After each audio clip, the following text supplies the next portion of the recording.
standing order to come and give us the full report about this MCA. I submit, Honorable Speaker. Majority Leader, I think you very well know that the Cabinet Secretary can only appear before the House pursuant to a question placed before the Speaker, upon which the Speaker will now then summon the Cabinet Secretary to appear before the House on the specified days as per the standing orders. So I think to ask that the Speaker summons them now just from your submission on the floor of the House is misleading the public. But I think, Honorable Kainan, you also have the option to put in a question for the Minister to come and answer it here on the floor of the House. But as it stands now, what you have put before the House is that Honorable Tongoyo, Chairperson for Administration and Internal Security, can ensure that the question goes immediately to the Cabinet Secretary. So I think we can proceed to the next question. Commitment from the chair. He has talked about Tuesday. I totally disagree. Tuesday is very far. We want the chairman to bring a statement this afternoon, and you are capable. We need to emphasize, Madam Speaker, an elected leader is missing. It's not a laughing matter. You can bring an answer, and I am persuaded by the statement by the Deputy Majority Leader. We will do that. But as we do that, my friend Gabriel Tokoyo, the Chairman, Administration Internal Security, can you bring a statement? You can because it's an emergency. You can bring a statement this afternoon. Okay, Honorable Tongoyo. Honorable Speaker, as much as I actually appreciate and I'm equally concerned by the disappearance of our colleague, but I want also to be considerate and of course with all portability, maybe this afternoon may not be practical. Then maybe in the bare minimum, let me bring the statement tomorrow in the afternoon, kindly.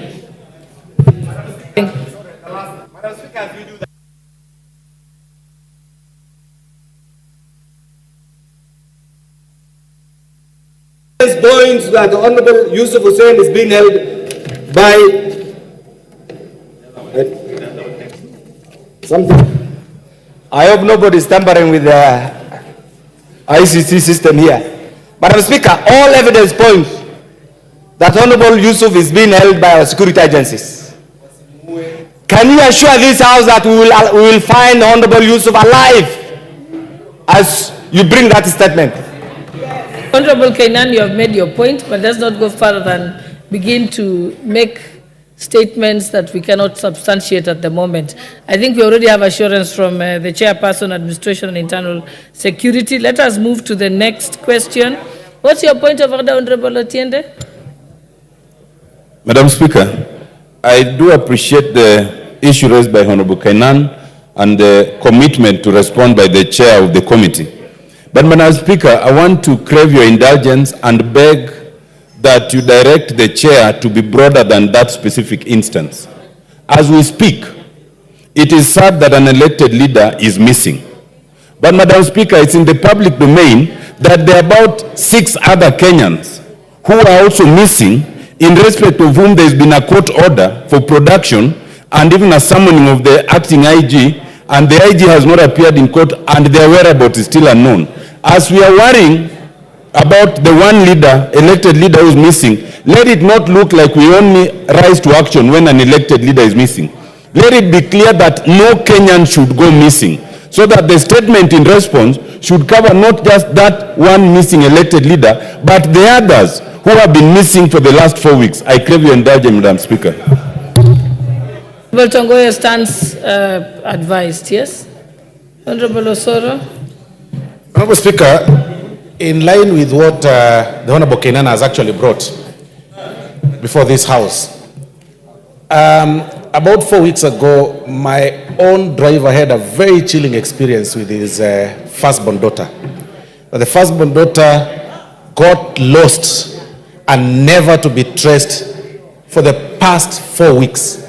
Was picked by some people in some street in Kisii town, and today, even as we speak, we really can't tell where the young girl is at 19. You know, the number plates that were picked by the eyewitnesses are not at the offices of the NTSA offices. So really, this is a serious thing that DCI should learn to invest in such things. Exactly, because the budget that gives the national security, Honorable Speaker, is too much. These things shouldn't be happening. And that is why I really believe what Honorable Kenan is saying, that the DCI should actually explain to us why it takes so long with the modern technology that we have and the investments that world over people are doing to trace a person. If it happens,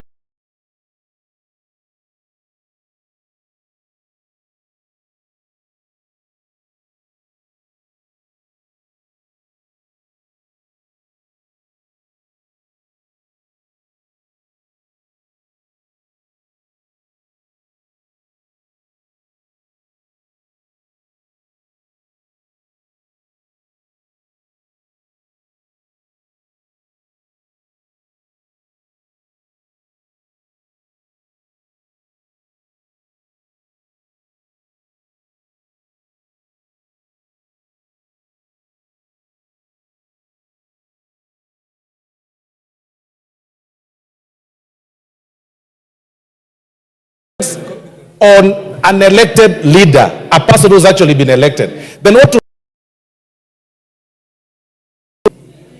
get the answers for the specific request, but the CS can be summoned to explain the broader issues. Thank you.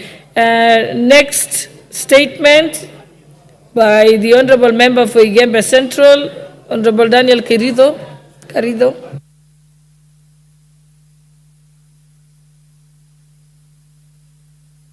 It seems like he's not present. Let's move to the next question by the Honorable Member for Kinango, Honorable Gonzi Rai. Thank you, Madam Speaker.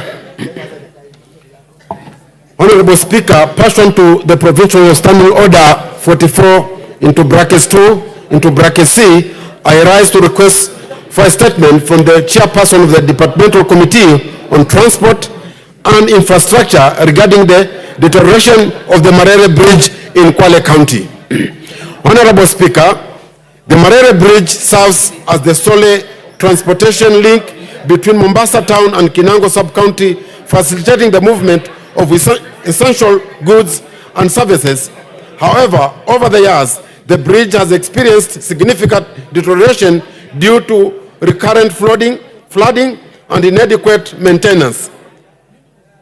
The condition of the bridge poses significant risk to public safety and impairs the economic activities in the region. Farmers face challenges in transporting their produce to markets, while emergency services are forced to use longer and less efficient routes. Honorable Speaker, it is against this background that I request for a statement from the chairperson of the Departmental Committee on Transport and Infrastructure on the following. 1.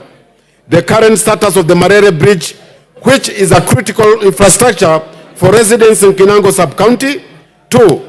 The specific measures being put in place by the government to reconstruct the Marere Bridge, including detailed timeline completion and the immediate intervention being taken by the Ministry of Roads and Transport in ensuring public safety and further ensure maintenance of the bridge upon its reconstruction.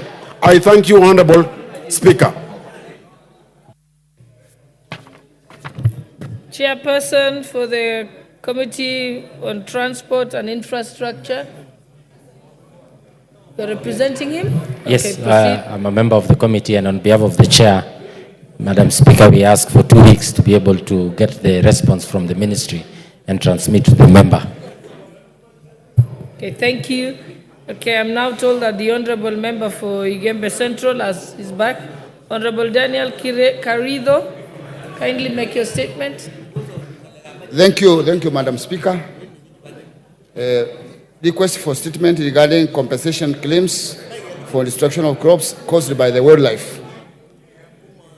Honorable Speaker, pursuant to the provision of Standing Order 44/2C, I rise to request for a statement from the chairperson of the Department Committee on Tourism and Wildlife regarding compensation for destruction of crops in Igembe Central constituency caused by wildlife.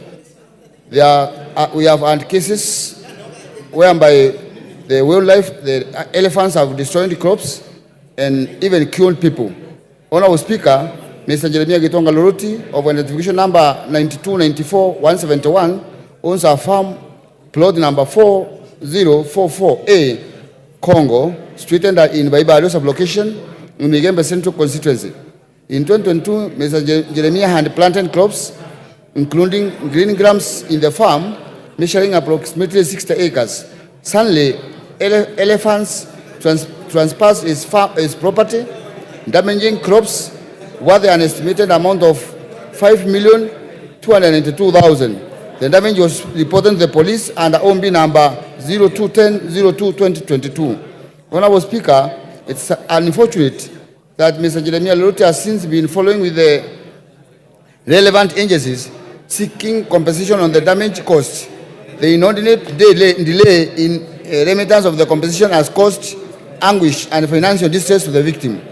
Honorable Speaker, it is against this background that I request for statement from the chairperson of the Department Committee on Tourism and Wildlife on the following: detailed status of remittance of the compensation to Mr. Jeremiah Gitonga Loroti, provide a status report on actions being taken to remedy the situation and measures being taken to prevent trespass of wildlife animals to private property. Thank you, Honorable Speaker. Thank you. Next, let's have the responses from questions that had been asked previous. Oh yes, Chairperson, Tourism and Wildlife. Any member of that committee? So I think we'll leave that to Leader of Majority. The Deputy Leader of Majority, you'll ensure that the Tourism and Wildlife Chairperson is able to give a specific time to the member. Thank you. Right, let us move to the answers from the previous questions. Chairperson, Committee on Agriculture and Livestock. You're supposed to answer to the question by the member for Lurambi, Honorable Titus Kamala. Honorable Mutunga, are you ready?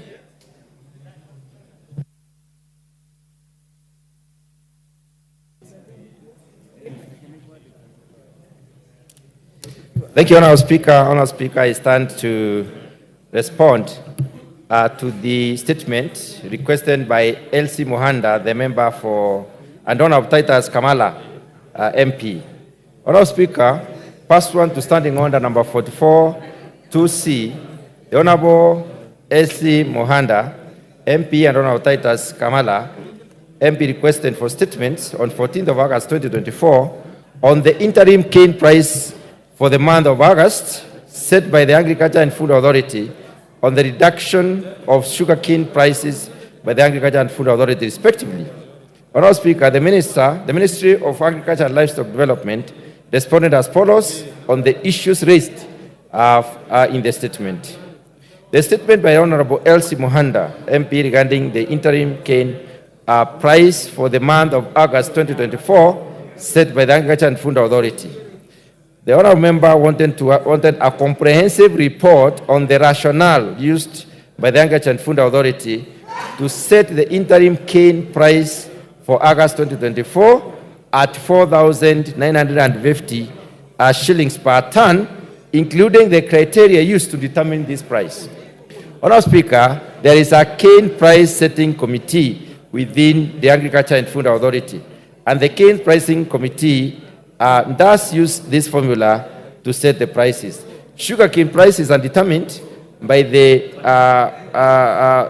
formula whereby the price of the cane per ton is normally equal to the net sugar price per ton multiplied by the farmer's sharing ratio over the ratio of the total, the tons of cane used to produce 1 ton of sugar. Honourable Speaker, the farmer sharing ratio is adopted at 50%, and the ratio of the tons of cane used to produce a ton of sugar is adopted at 10. So the 10 tons of cane produces one ton of sugar. So the net price is therefore equal to the average ex-factory price of sugar in the spreading month, in the preceding months, excluding VAT. So the interim cane price for August 2024 was set using that particular formula at 4,950 shillings per ton, and was set by the AFA using the pricing formula, which gives the minimum recommended cane price to be paid to the farmers based on the preceding 3 months average of ex-factory price. This is the one that factories use to bring in competition between to attract the cane suppliers. The second issue that the honourable member asked was to get the effective date of the interim cane price and the reasons why the circular issued by AFA on 7th of August 2024 did not specify clearly at the start date, leading to confusion and retroactive adjustment by the millers. Honourable Speaker, the response goes as follows. Sugarcane prices are reviewed and the new prices determined on a monthly basis. Millers and farmers are notified within the first week of every month, and the prices are effective from the date of the letter to which the millers notifying them, letter to the millers notifying them of the new prices of the cane. The third issue that the honourable member needed clarification on was on an update of the measures being taken by the Ministry of Agriculture and Livestock Development to control the influx of cheap sugar into the country, which has contributed to price fluctuations, thereby undermining the development of the sugarcane farming in Kenya. The response goes as follows. Over the first 3 years, domestic consumption of sugar has outpaced the production, hence the need for importation to cover the deficit. The Ministry of Agriculture and Livestock Development is doing the following to achieve self-sufficiency. Chairperson, just give me a minute to recognize some schools before they leave, then you'll continue. What? I said give me a minute to recognize some schools present so that I recognize them when they are still here before they leave. Okay, Honourable. Honorable members, I wish to recognize the presence of Royal Brain School from Kiambaa constituency, Kiambu County, seated at the public gallery. Also seated at the public gallery is Academy of Maisha Mazuri School from Matungulu constituency, Machakos County. Also seated at the public gallery is Mutomo Girls Secondary School from Kitui South constituency, Kitui County. And lastly, I wish to recognize the presence of Bonanza School, Embu, from Manyata constituency, Embu County. We welcome them to Parliament. Thank you. You may proceed, Honorable Mutunga. Thank you, Honourable Speaker. Honourable Speaker, the third issue that the Honourable Member sought clarification on was basically on the influx of cheap sugar, which is affecting the pricing of the commodity at the national level, and what the ministry is doing to have sustainable production of cane. Over the years, domestic consumption of sugar has outpaced the production, hence the need for importation to cover up the deficit.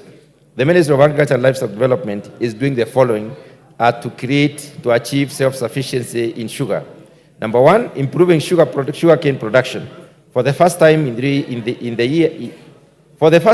years, the average monthly sugar production has hit 84,000 metric tons, against a demand of 80,000 metric tons, which is attributed to improved yields as a result of provision of subsidized fertilizer to the farmers. The second issue is that concerning improving the operational efficiency of factories, the government has put in place measures to inject private capital and operational expertise in government-owned factories through proposed leasing of the 5 factories to the private sector investors. And that issue concerning introduction of excise duty on imported sugar or imported brown table sugar is charged excise duty at the rate of 5 shillings per kilogram to cushion local sugar production from the exploitative cheap cost of imported sugars. The fourth issue that the honourable member needed clarification on is the details on the consultations, if any, that were undertaken with sugarcane farmers and other stakeholders before the interim cane price was set, and whether the concerns of farmers regarding production costs were considered. And the response goes as follows, Honourable Speaker. The Sugar Pricing Committee meetings are usually held on a quarterly basis, and the farmers are often represented in these meetings. The second interim Sugar Pricing Committee was appointed in November 2023 for a period of 6 months. The committee held its last meeting in May 2024. Since the Sugar Pricing Committee was not in place, AFA Sugar Directorate issued the advisory setting the price per ton of sugar at 4,950 shillings in August. So the simplified cane pricing formula placed the theoretical price of sugar at 4,828 per ton, but this was adjusted to 4,950 per ton after consultations with the stakeholders. The fifth issue by the Honourable Member, Mohanda, was she needed a detailed information on the composition and status of the constitution of the Cane Pricing Committee, including whether there is representation from sugarcane farmers in the current structure. And the response from AFA is that AFA requests the nomination of members representative from the umbrella outgrower institutions, miller associations, and council of governors. The current members were nominated by the respective organizations, and the current membership of the committee is drawn from the Ministry of Agriculture and Livestock Development, the Agriculture and Food Authority, the Kenya National Federation of Sugarcane Farmers, the Kenya Sugarcane Miller Association, and the Council of Governors. 5 members. The statement sought by Honorable Titus Kamala needed the Ministry presents a report on the factors and indicators that the Agriculture and Food Authority used to determine the new sugarcane prices. And the response, Honourable Speaker, is exactly the same as the response given to Honourable Mohanda, which is the price the formula that is used in pricing the cane. And the other issue that Honourable Kamala needed clarification on is the mechanisms in place to ensure the price regulations are made with adequate input from relevant stakeholders, particularly farmers and millers. And the response is that sugar prices are reviewed and determined by the Sugarcane Pricing Committee, and the Sugarcane Pricing Committee comprises of members from the different institutions, and these institutions are as follows. The chairperson is appointed by the Cabinet Secretary from amongst the members of the Sugarcane Pricing Committee, and one person is nominated by the Ministry responsible for matters relating to the agriculture and appointed by the CS. 2 persons are nominated by AFA and appointed by the CS.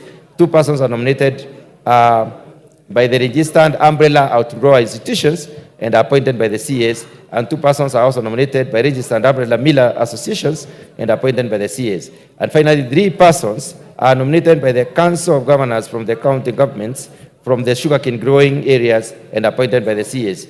Meetings of the Sugarcane Pricing Committee are held quarterly, during which millers and farmers make submissions touching on different production, touching on cane production and the sugarcane processing costs.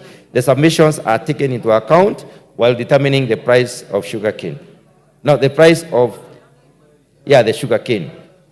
So the other issue that the honourable member needed clarification on was plans to review the potentially reverse this price reduction in light of its negative impact on the livelihoods of the farmers. And the response is that the Cabinet Secretary of the Ministry of Agriculture and Livestock Development appointed the 3rd Interim Pricing Committee on 16th of August 2024, and the committee held its first meeting on 21st of August 2024, where the sugarcane prices were reviewed and to Kenya shillings 5,000 per ton. The final request from the member was what the long-term strategies to stabilize sugarcane prices and ensure fair compensation to farmers are. And these are the responses in terms of the strategies. Number 1, to conclude the review and assessment of the crop or sugarcane general regulations 2020 to provide the Sugarcane Pricing Committee. To provide 4, setting up the Sugarcane Pricing Committee. The regulations were rejected by Parliament for inadequate public participation. The review process of the regulations is ongoing and it will be gazetted once public participation is completed. The second response is in view of the operationalization of the cane testing units, which make it possible for payment to farmers of cane to be made based on the sucrose content. AFA is undertaking public participation on quality-based cane payment system, which is QB-CPS, Regulation 2020. Once the regulations are gazetted, Honourable Speaker, the Sugar Directorate, in collaboration with the cane testing services, will work to ensure reliability and consistency of sucrose content measurement, thereby contributing to transparent and cane pricing mechanism. The third response is development of a mechanism for sharing proceeds. The Sugar Pricing Committee is supposed to work on a mechanism of equitable share of proceeds from disposable sugar byproducts between millers and growers. This will create a collaborative and sustainable relationship in the sugarcane industry and will be achieved through operationalization of the cane testing unit. And the final response, Honourable Speaker, is that seed cane multiplication and distribution will take place at the Sugarcane Research Institute, which has 27 new cane varieties. The government is working on a mechanism to undertake multiplication and distribution of the seed cane varieties that are early maturing, high yielding, and resistant to pests and diseases, and may I add the fact that also the high sucrose content. So provision of farm inputs like subsidized fertilizers to improve the yields and also provide more earnings to the farmers is also in the package. Thank you, Honourable Speaker. Okay, so you have that response. I think the next, they don't have the,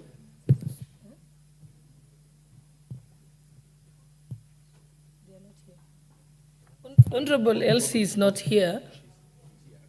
Oh, you're back. Okay. You weren't present when he started answering. That's why I was going to skip you. Okay, Honorable Elsie Muhanda, Kakamega County.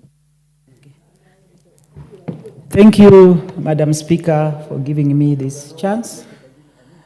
I wish it to be on record that the response is not satisfactory. When I look at the ratio of setting the price, it has still not taken into account the price of the fertilizer, the cost of production. So going back to my people in Western, with this kind of response, this is not going to help the farmer, this is not going to help cane production, because where we are sitting, the farmers are frustrated. The farmers are putting in more than they are getting. Thank you.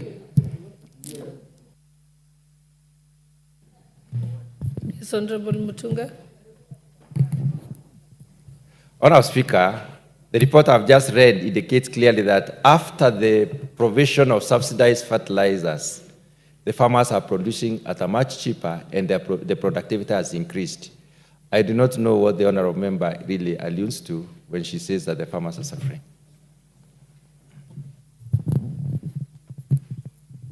I think if there had been actual figures, maybe the member would have been more satisfied.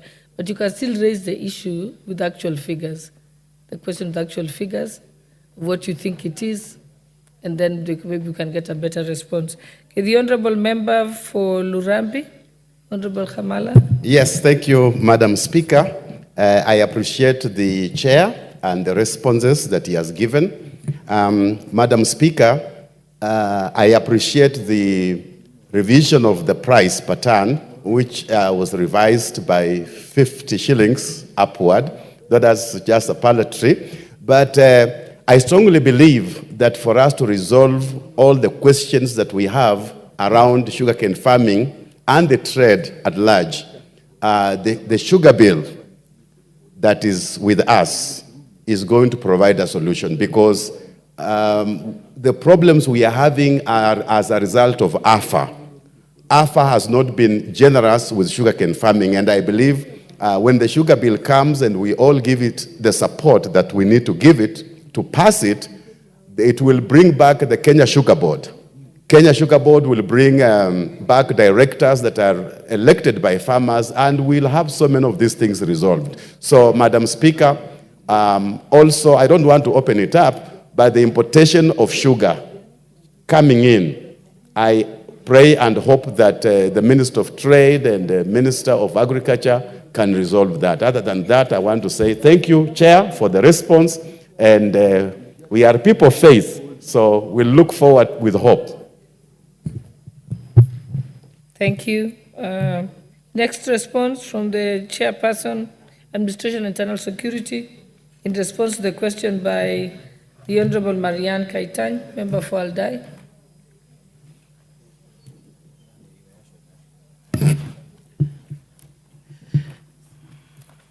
Member for Aldai, your answer is here.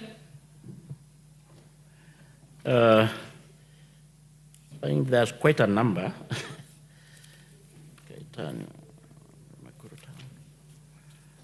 Yeah, actually, the remaining 1, 2, 3, 4, 5, 6 questions are all addressed to your committee. Which one do you want there to are start 6 with? of them. I can start with the Marianne question. The one by Member for Aldai? Yeah, just Okay. sure. So I don't know whether I will do we have to go in a particular order or? Yeah, let's first make sure that the members who are already here. Is the Honorable Member for Alego Usonga, Honorable Atandi here? No, so we can start with the ones where we have a member present. Maybe this the one, Honorable Maclab. Member for Embakasi West is present, so you can move to number 7. After the one by Member for Aldai, you move to the one for Member for Embakasi West. And maybe McLeod.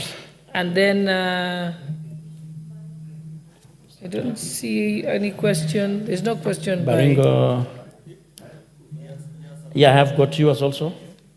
I've got 6. Just help me sort. Okay. Thank you, Honorable Speaker. Desist from consulting with the member. Okay. Because it is me who Well will give you the advised. permission. Well advised. So I'm just explaining to you what you should do.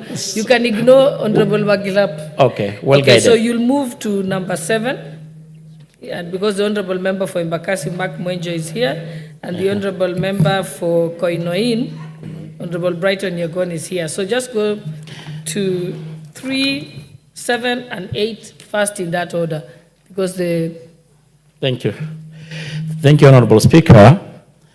The member for Aldai constituency, Honorable Marianne Kaitan, had requested for a statement regarding maendeleo ya wanawake election, and in specific, the Honorable member particularly sought to be informed, 1, aware that the effect of the COVID-19 pandemics are now under control, what plan does the maendeleo ya wanawake have to call for election at the earliest visible date, and the mechanism in place to ensure that NGO adheres to the existing act.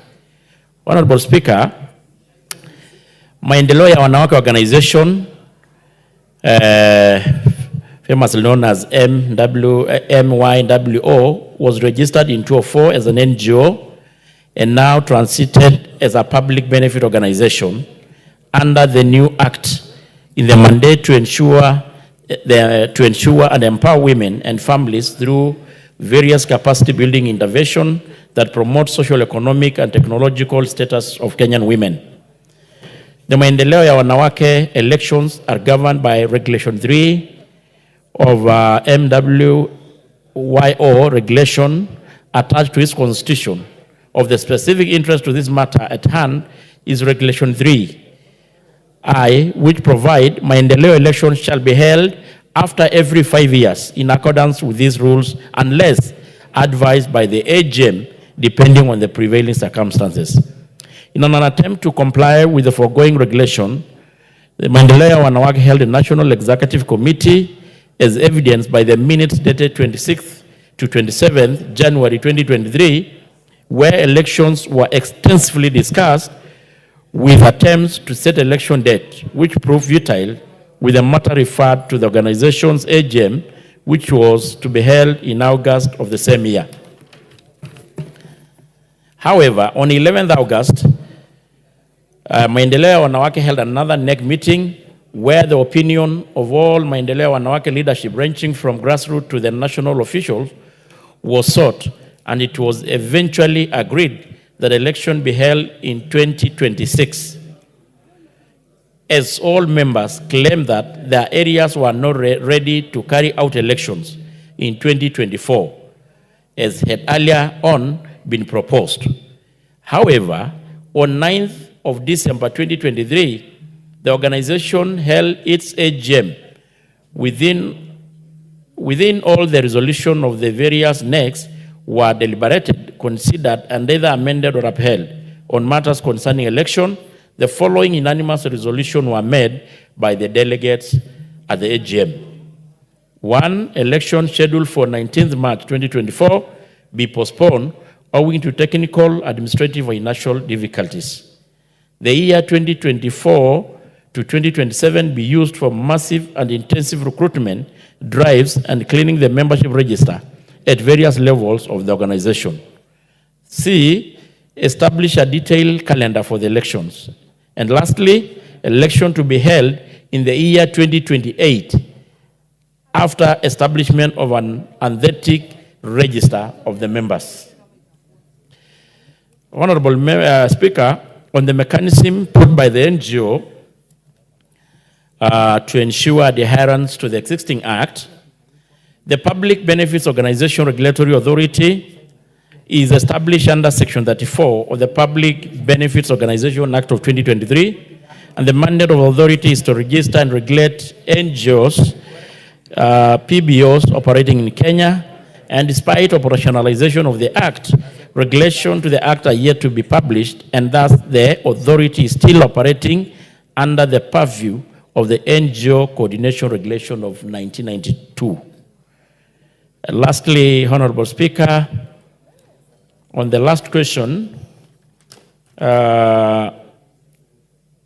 requirement for the NGO to comply with the terms and conditions of the register, requirement for NGO to file annual returns and audited accounts for review at the closure of any financial year, requirement by the NGO to comply with the provision of their respective constitutions, and developing and publishment of the annual NGO sector report to advise the government on the role of NGO in national development plan and to provide information on their compliance level.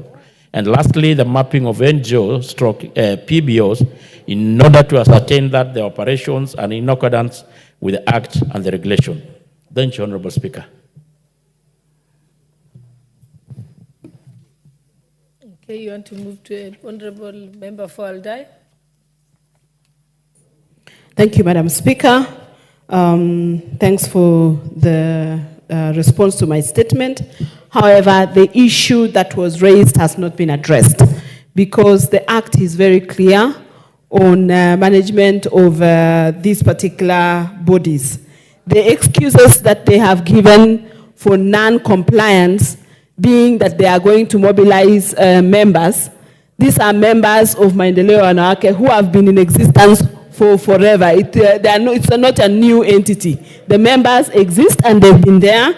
And also to give excuses like things like COVID-19 and all these other pandemics, those are just excuses. It is like telling us that we cannot conduct an election because there was COVID-19.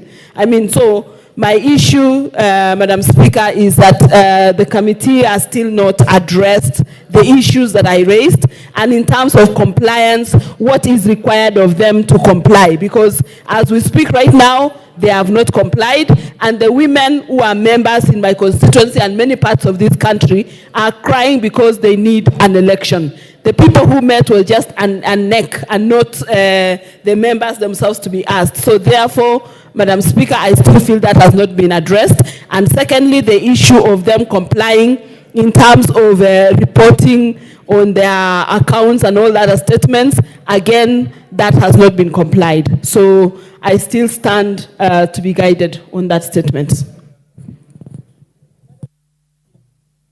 Do you have any response? Yes, Honorable Member for Kisumu. Thank you, Madam Speaker. Member for Kisumu West constituency. Madam Speaker, I belong to that committee, the Committee of Administration and Interior. But first and foremost, I want to speak as a woman who's also a member of Maendeleo ya Wanawake. Madam Speaker, this is the largest women grouping right from the grassroots. And Madam Speaker, it cannot be said that elections cannot be held for over 5 years, Madam Speaker, so that the women get an opportunity to put new leadership or to confirm the leadership that they have. Madam Speaker, Maendeleo deals with all aspects for women right at the grassroots. Why is it that it is always so difficult for leadership to let go through elections so that women can still affirm them or have another say as to who should lead them? Madam Speaker, if you look at it now, Maendeleo ya Wanawake is not as strong as it used to be. Because when leadership stay in power for too long, they become lethargic. They become used to what they're doing. And Madam Speaker, they deny the organization an opportunity to invigorate leadership and to allow new young leadership to take over. Yet we know that the world is changing and needs of women, like everybody else, is also changing. Madam Speaker, as much as I belong to that committee, I want to say that Maendeleo ya Wanawake needs to have an election, and reasons for them not having an election is not well explained by my chairperson in that response. Madam Speaker, I thank you. Thank you. Honorable Tongoya, I hope you've taken note of that.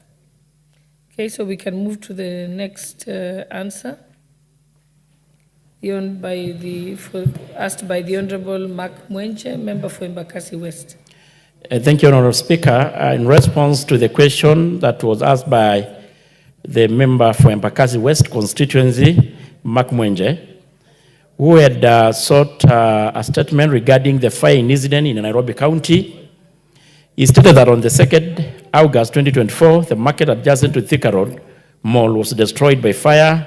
On the following day, the Toi, Umoja 2, Mathare 4A, Kayole, Kibondeni in Kangware, and Bondeni in Kibra markets were also destroyed by fire.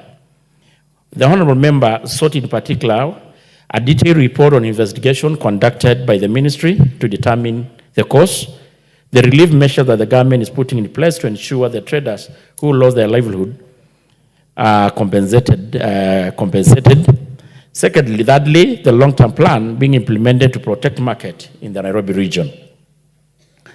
Honorable Speaker, on the 2nd, the fire broke out in Wetamera slum, straight near Valcon House, just a few meters from the Thika Road Mall, along the Roysambu roundabout, opposite Shell Petrol Station. The affected area was not a market, but a structure used by traders as a store for merchandise. This hired space belonged to Waingoi, was completely destroyed in the blaze. Nairobi County fighters responded promptly and managed to extinguish the fire. Affected individuals are traders who lost the stock are 25, tenants affected were 10, and Mabati structure burned down were 12, permanent houses was 1, and the cause of the fire was not immediately determined.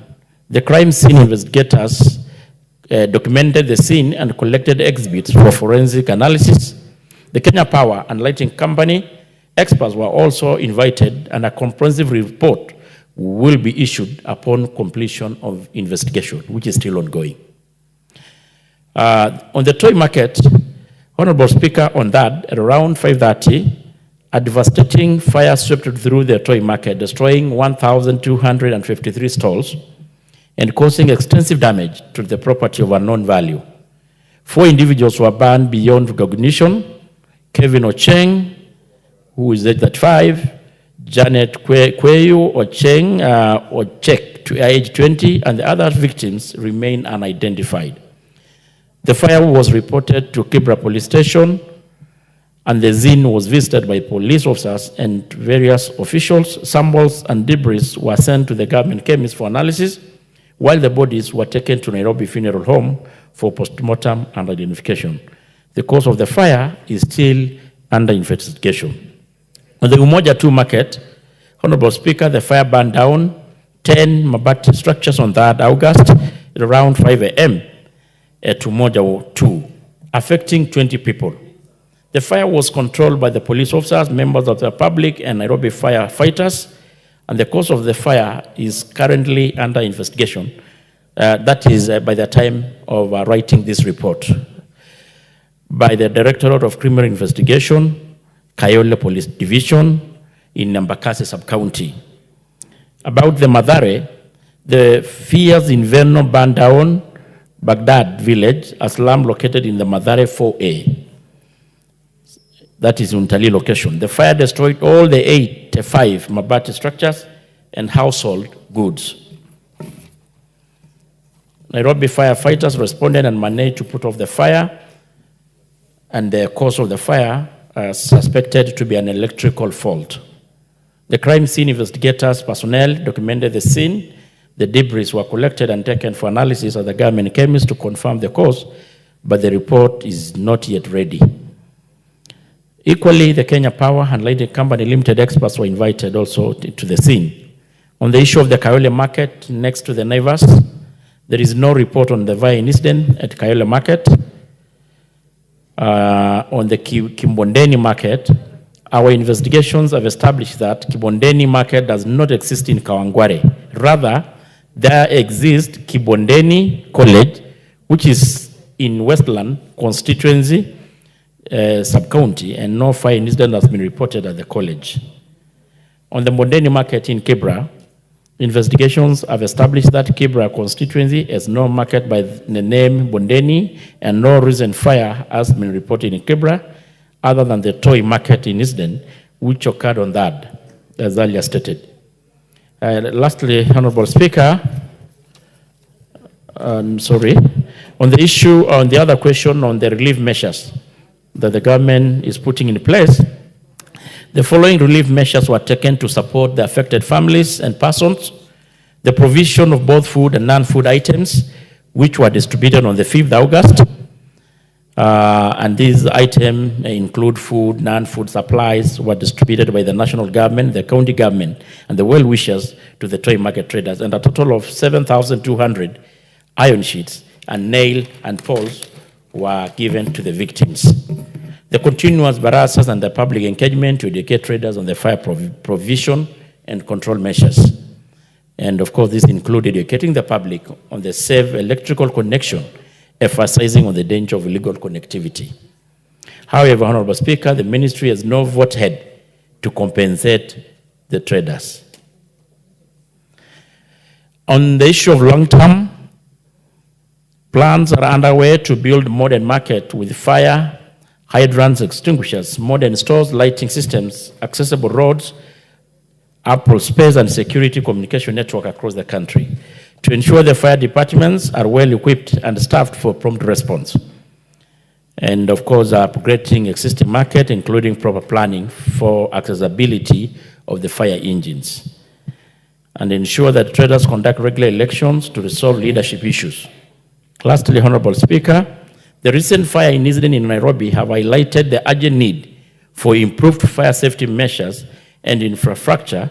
Future strategies will focus on modernizing market infrastructure, improving emergency response capabilities, and ongoing public education to mitigate the risk of fire in incidences. And of course, this is to mention even close working and partnership between both the national government and the county government of Nairobi.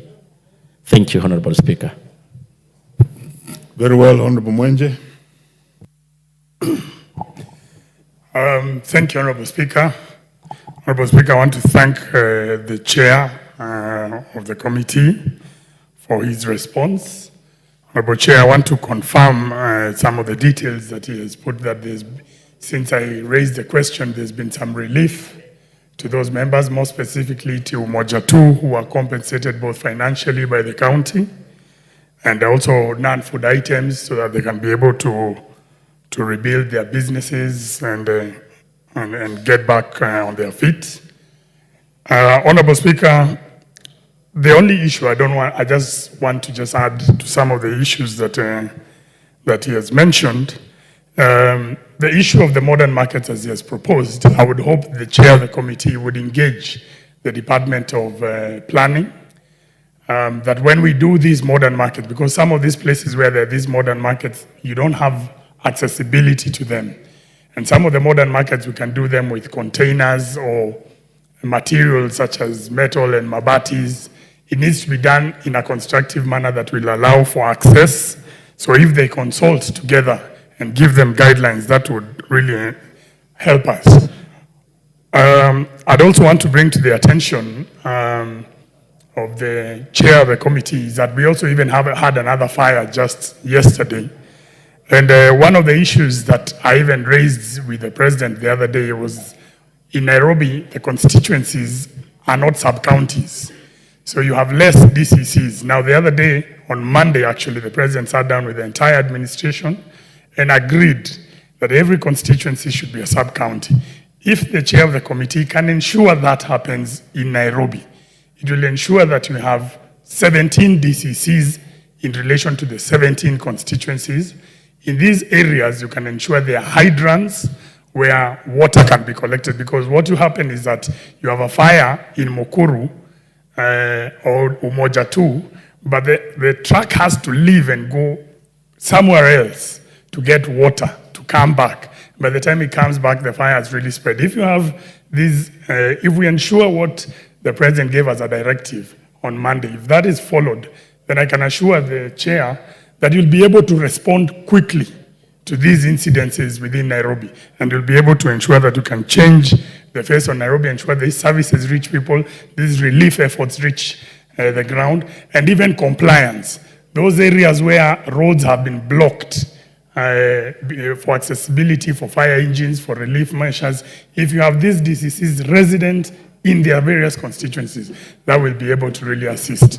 Otherwise, I want to thank the chair, because I know the personal effort you took to make those phone calls. They reacted even before you brought your statement. They reacted and relief went to some of those areas. And I want to thank you for the good job that you've done. So thank you very much. Thank you. Very well, Honorable Mwenje. Let's have Deputy Speaker, Honorable Boss. Allow me to say something about these fires that have been very prevalent in our country. I think, first of all, it's not enough to constantly, once the fire has happened, to try and compensate the victims or to try and ask the government to help. I think we have a responsibility as the citizenry to ensure that wherever we are operating business, we must confirm that it is capable of being able to deal with a fire tragedy, should it happen. For example, I think, Honorable Mwenje, you should ask your traders, they should not agree to pay the county the levies and fees that they pay at the markets if there is no fire extinguisher in the premises. Because you have to be responsible. You can't say Serikali's idea each time. You must ask yourself, in this marketplace, suppose there is a fire, do we have extinguishers? Are the fire hydrants nearby? If not, they must say we are not paying any fees until those things are put in place, because that is the responsibility of the citizenry. We cannot be people who complain. Similarly with the schools, I've been telling parents, you as parents, when you drop your child to a certain school, it is your responsibility to ask, when the children are sleeping in the dormitory, is there a matron inside the dormitory? Is the door locked from outside? Is there escape routes for the children should there be a fire tragedy? Because yes, the government has said all dormitories should not have grills, and that they should be capable of having an adult child getting out of the window if necessary. But that is not being implemented. But we cannot expect the government to police every place. Each parent must have that responsibility to ensure that my child is in a safe space. I've encouraged parents to form small associations. You can make a group of 10 parents to be the ones who goes to inspect the schools, and even make impromptu stops at night to see where these children are being put. So it's very important that we begin to talk to the wananchi, to ask them, like, let us become our own police officers. Because ultimately, it is us who suffer. And at the end of the day, the government cannot compensate lives. It can only compensate property. When it is a market, it's easy. But what about when it was children, like the recent tragedy that we had at the school? So we must begin to change the conversation around this. Even here as members of parliament, we should be asking ourselves, how many fire extinguishers do we have at various points? How many times have we in this parliament had a fire drill? Not the time I've been in parliament. Nobody has prepared us for any fire drills. Should we escape? The other day when we had the breach of parliament and people came in, even getting out, nobody had trained us where exactly to go, where are the exit points, where are the places to take cover, and so on. So we must become the owners of our own security. Thank you, and I hope that the chairperson for internal security and administration will summon the various institutions to ensure that this is done. It is not enough for a county to have a fire brigade truck sitting at a certain place. It's better to have more fire extinguishers than a truck in any specific place. Thank you, Honorable Speaker, for the opportunity. Very well. Or maybe this should be the last interest. Yes, Honorable Member. Rosa Buyu. Thank you, Honorable Speaker. Honorable Speaker, I don't pretend to speak for government, but I'm speaking as a member of ODM who sits in the Committee of Administration. Mr. Speaker, I've just listened to the solution that the Honorable members put through. And one of those solutions is that we make each constituency a sub-county. I know that in the committee, we've actually been talking and seeking authority so that we can have each constituency as a sub-county. But you know that once that is done, it has a lot of implications on budgets. We know where we are coming from, and the Gen Zs just confirmed it to us that we are not in a good place to be spend. We don't have money to extra money to spend, and we must be vigilant on how we spend the little that we have. The truth of the matter is that it's not possible to have every constituency be a sub-county. So in whatever solutions that we are seeking, there must be solutions that are workable within the budget that we have currently. So as much as it might look glossy, and as much as it might be what we are looking for and what we want, we know that we are facing real budget constraints, and it would not be possible to make every constituency a sub-county. Thank you, Chair. What's your point of order, Honorable? Raise under standing order number 1 and ask you, Mr. Speaker, that the last 3 weeks before we went to recess, I had a statement. And yesterday, I was called by the clerks to say my statement will be read this morning session, and the chair for security has the answer. The only problem is that the order paper does not contain that. So, Speaker, I'm asking you to implore use article standing order number 1 and ask the chairman to give me the answer because he's here. So, Speaker. Very well, I've heard you, but I would advise and I will actually rule and indicate that talk to the table. We shall allocate your statement possibly just this afternoon or as soon as it's possible.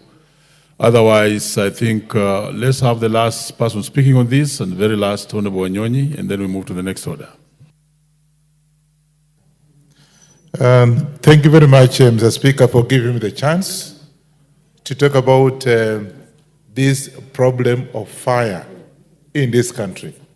It's not only in Nairobi, but it's all over. We are losing innocent lives because of not being prepared or not even thinking of tomorrow. Mr. Speaker, I think we should, as a House, be able to pass a resolution as to what we should do to at least to assist those innocent souls of this country that have actually gone missing. And you know the case of Nyeri, the Speaker, and you know I also had a problem in my constituency where we lost almost 4 innocent students because of the fire. And on going to inspect the building, the dormitory in which the children were, we found that actually it was carelessness of the school management. And therefore, I think, first and foremost, Mr. Speaker, we should actually look at it and see what we should do. And as somebody was saying, you can imagine fire is in the house and the door actually are closed inward other than outward. Secondly, no fire extinguisher in the schools. Thirdly, Mr. Speaker, there was nobody in that home. So I want to take this opportunity to ask this House that I think you should have the resolutions to be able to at least do something about the fire problems in all the places, including the schools, particularly innocent souls in schools. And therefore, I want to support that statement made, and I've made my point.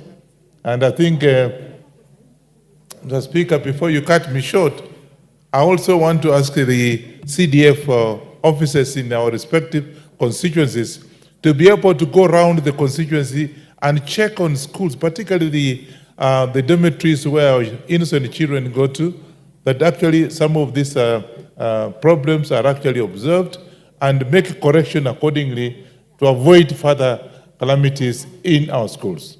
Thank you very much, Mr. Speaker. Very well. I'm not sure that that question was dealing with schools or dealing with toy markets. But I think there's a lot of juiciness on the matter affecting schools, and one of the honorable members could bring a substantive motion or petition on the issue of schools. Next order.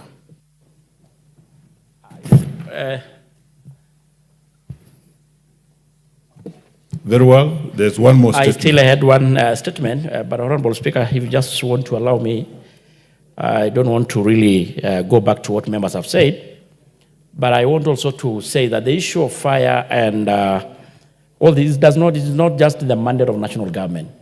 It is a cross-cutting. It needs a collaboration between all the players, all the sectors, to include the county governments. That, of course, who are supposed, of course, to have the fire engines to help to put off whenever such an incident has happened.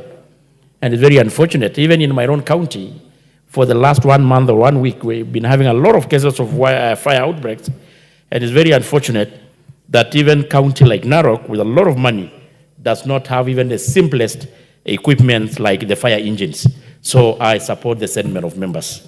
Lastly, Honorable Speaker, on the question being sought by the MP for Konoin constituency, my friend Brito Diogon, he had sought a statement regarding the disappearance of the one friend Chepngeno, a student of the Catholic University of East Africa. The honorable member particularly sought the following: the status of the investigation into the mysterious disappearance of the said person, which was reported at Ongatarongai police station on OB 7228 November 2023, and whether the family has been informed of the circumstances surrounding a disappearance and are whereabouts. Secondly, the step that the ministry has taken to ensure the missing student is expeditiously traced, and of course the security measures that the government has taken to guarantee the safety of all students and school-going children in order to protect them from potential instances. Honorable Speaker, on 28th November, one Freda Chepngeno, a student at Catholic University of East Africa, was reported missing with the Ongatarongai police station number that I had stated. A circulation of the missing person to all police stations in Kenya was made via Ongatarongai police station signal, and the preliminary investigation revealed that on 22nd November 2023, friend Chepngeno and our friend Yvonne Wamboi went to Legend Club within Ongatarongai Township. They were in the company of their respective boyfriend, Mr. George Osawe and Edwin. They took drinks up to around 2 a.m. before Frenda with George to his residence at Liza Hills. And likewise, Yvonne accompanied Edwin to his residence. Frenda left her boyfriend's residence the following day at around 8 a.m. for an interview of Siron at Siron Hotel within Rongai. She never attended the alleged interview and has never been seen since then.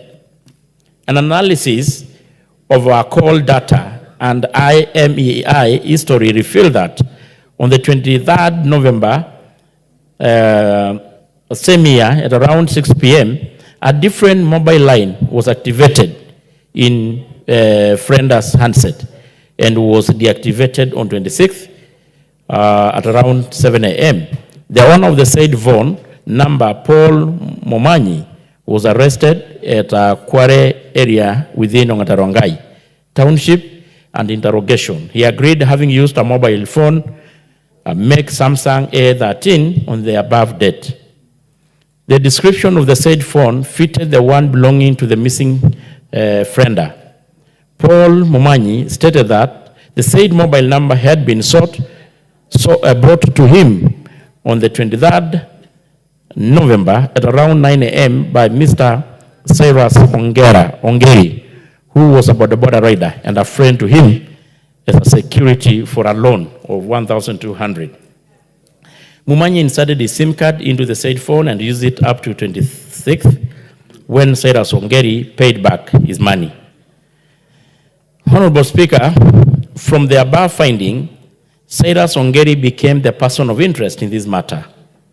All efforts to trace him have been on course and still, by the time of writing this statement, being made to arrest him.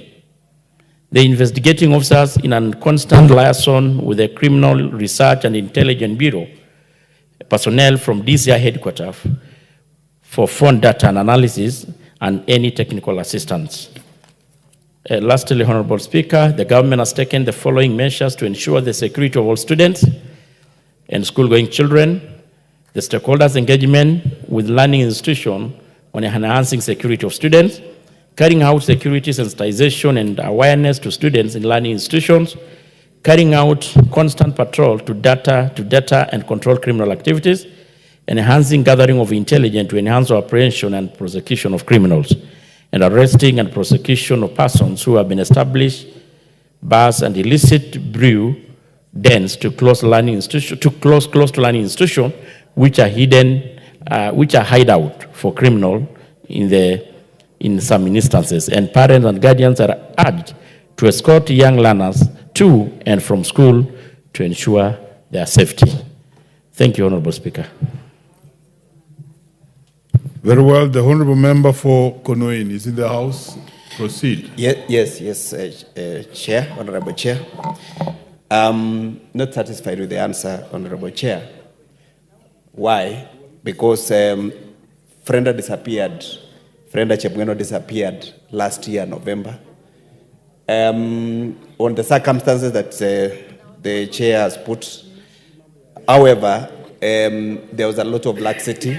There was a lot of lack of diligence with regards to, with DCI, with regards to follow-up and trying to follow up on Ongeri Silas, who is the person of interest in this matter, who even took her phone. And Chair, you cannot disappear in this country and without trace, Chair. We need DCI to move faster so that they can find Frenda Chepngeno, so that Frenda can reunite with the family. I'm not satisfied with the answer, Chair.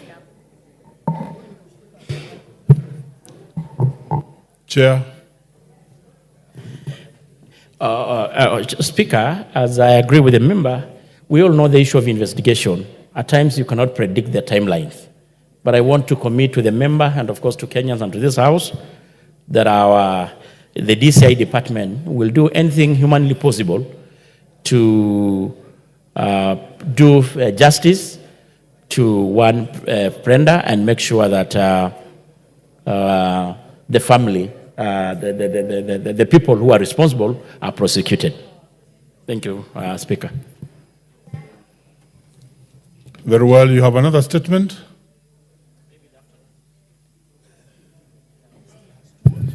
In fact, you I've have got the two number, more but I statements. think the speaker had ruled that I do for the members who are in the House, maybe the rest in the afternoon. The Honorable Samuel Atanji is not in the House. He had sought a statement from you. The Honorable Samuel Rama is not in the House. He had also sought a statement from you. I therefore propose that you table those statements. Yeah, for record purposes, because they are not in the House. Next order.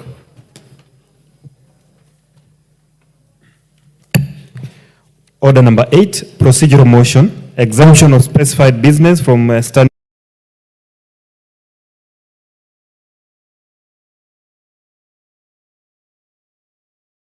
Speaker, Honorable Speaker, I beg to move the procedural motion to exemption of specified business from Standing Order 43. Honorable Speaker, that this House resolves to exempt the business appearing as Order number 11 in today's order paper from the provisions of Standing Order 43. Being a Wednesday morning, a day allocated for business not sponsored by the majority or minority party or business sponsored by a committee. Honorable Speaker, as I move this motion, we have very important business, especially in Order 11. Notwithstanding that the other orders are very important, Honorable Speaker, but you see, this is a very special order and comes in a special motion. And this motion is to ensure that this country has a substantive Inspector General of the Police. And therefore, I'd like to request this House, the indulgence of members and you, the Honorable Speaker, that you allow us today, this Wednesday, 18th September, to actually debate this particular motion, which is not sponsored by the leader of majority or minority, so that we can expedite the installation of a new Inspector General of Police in this country. Honorable Speaker, I beg to move and request that the Honorable Naomi Wako, the Honorable Deputy Chief Whip, who is now the acting Deputy Majority Leader, to second. Thank you. Honorable Speaker, I stand to second this, and it is important that all the members, honorable members, to create time so that we can contribute to this, because it is a matter that concerns all of us, and it is a national concern. The earlier we do this, the better. So I second. Thank you. Honorable members, order.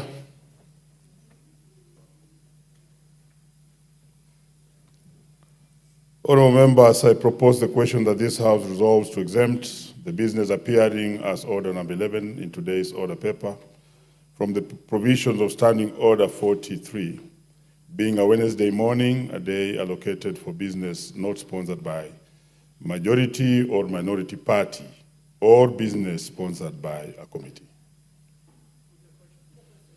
Do I put the question? Thank you, honorable members. Honorable members, I now put the question that this House resolves to exempt the business appearing as Order number 11 in today's order paper from the provisions of Standing Order 43, being a Wednesday morning, a day allocated for business not sponsored by the majority or minority party or business sponsored by a committee. Will as many of that opinion say aye? Aye. Will as those of a contrary opinion say nay? The ayes have it. Next order. Order number 9, the Environmental Professionals Institute of Kenya Bill, National Assembly Bill number 36 of 2024, first reading.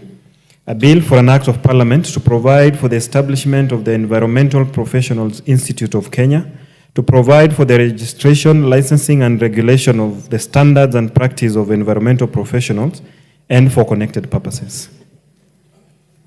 Order number 10, the Birth and Deaths Registration Amendment Bill, National Assembly Bill number 37 of 2024, first reading. A bill for an act of parliament to amend the Birth and Deaths Registration Act and for connected purposes.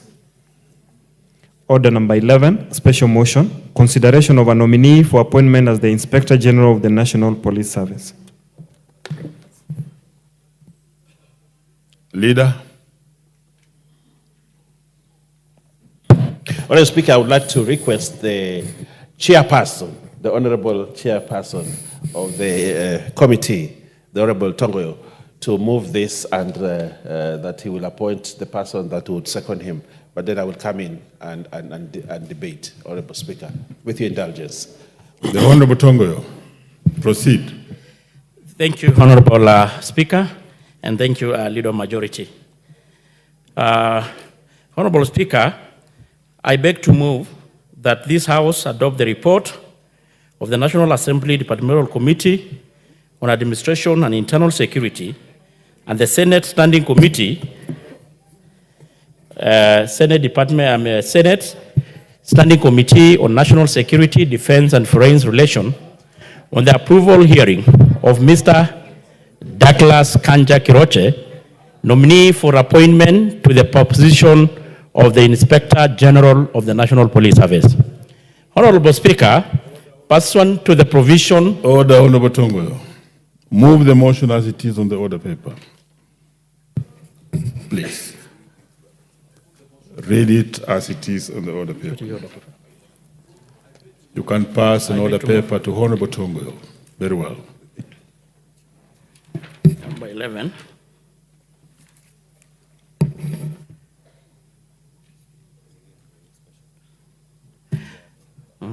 Consideration. Mr.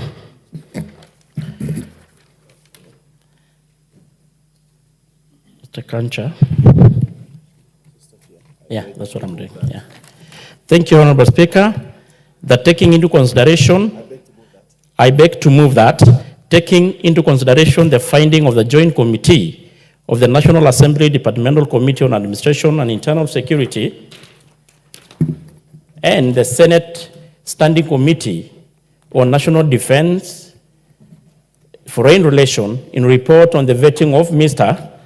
Douglas Kancha for approval as the Inspector General of the National Police Service, laid on the table of the House on the Tuesday 17th September 2024, and pursuant to the provision of Article 247(2)(a) of the Constitution, Section 12(1) of the National Police Service Act Cap 84, and Section 8 of the Public Appointments Act Cap 7F. This House approved the appointment of Mr. Douglas Kancha Kiroche as the Inspector General of the National Police Service. Honorable Speaker,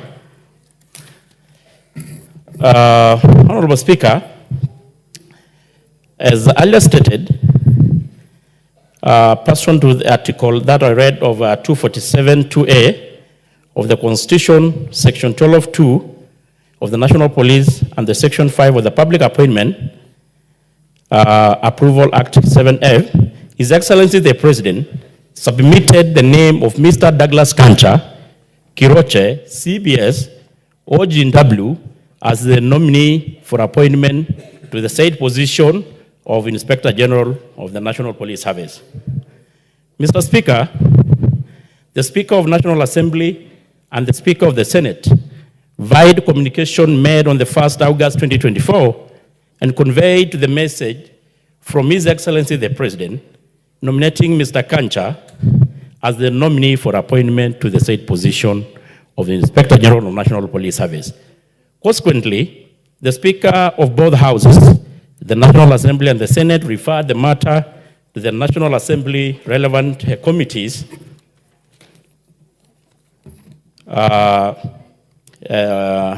relevant committees of both Senate and National Assembly. And according to Section 6(9) of the Public Appointment, the Parliamentary Approval Act, the Clerk of the Assembly and the Clerk of the Senate invited interested members of the public to submit any representation by written statement on oath with supporting evidence on the stability of the nominee for the appointment to the position of the Inspector General. The invitation was made with advertisement that appeared in the Daily Nation on the Standard newspaper on 3rd August. A total of 30 memoranda were received regarding stability of the said nominee. Mr. Speaker, out of the 30 memorandum, only 2 met the requirement of the law. One of the memoranda by one Mr. Eliud Karanja Matindi, who contested the nomination, was not nominated for approval of appointment, basing lack of fair competition and merit.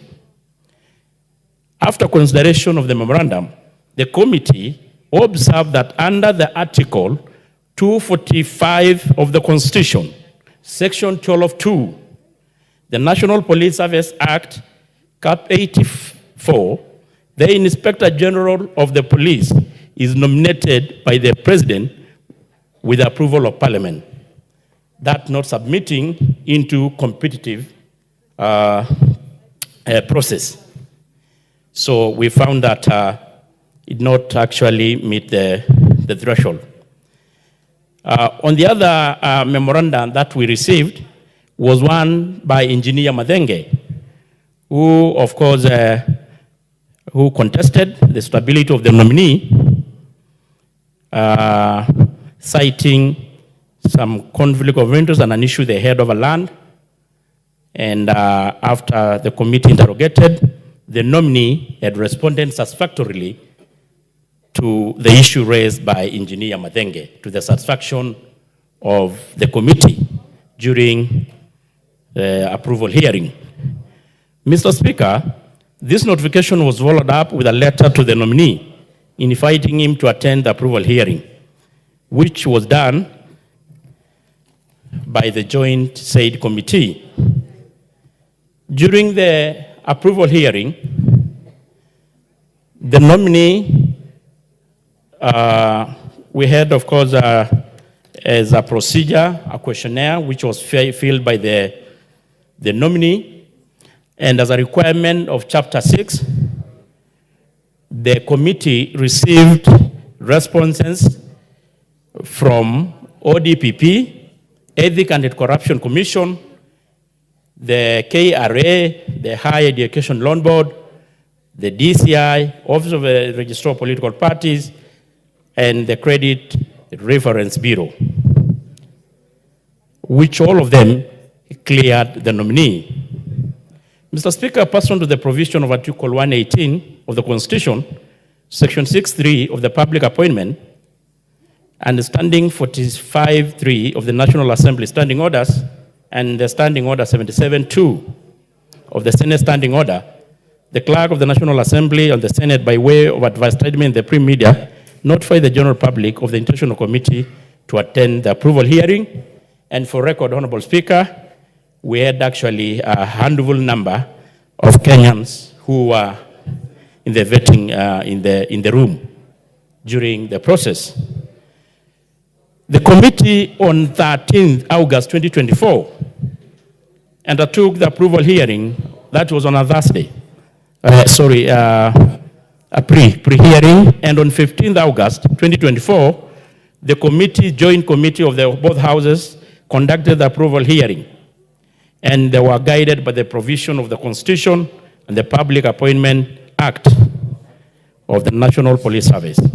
During the approval hearing, Mr. Speaker, the committee considered nominees' duly filled questionnaire, the curriculum vitae, the candidate academic credentials, provisional training and experience, and the personal integrity and the background to assess the stability of the candidate for the said position. The committee made several observations, Mr. Speaker.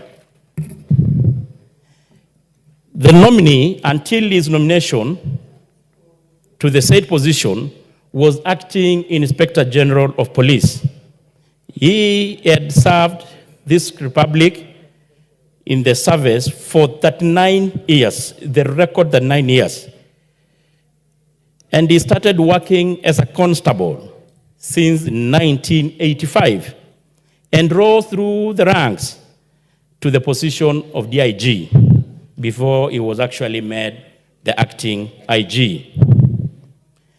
From the police constable, the nominee had actually worked almost in every part of this country, to include the remotest part, and more importantly, the North Rift, and even the Northeastern, which are areas that are considered to be most insecure in this country.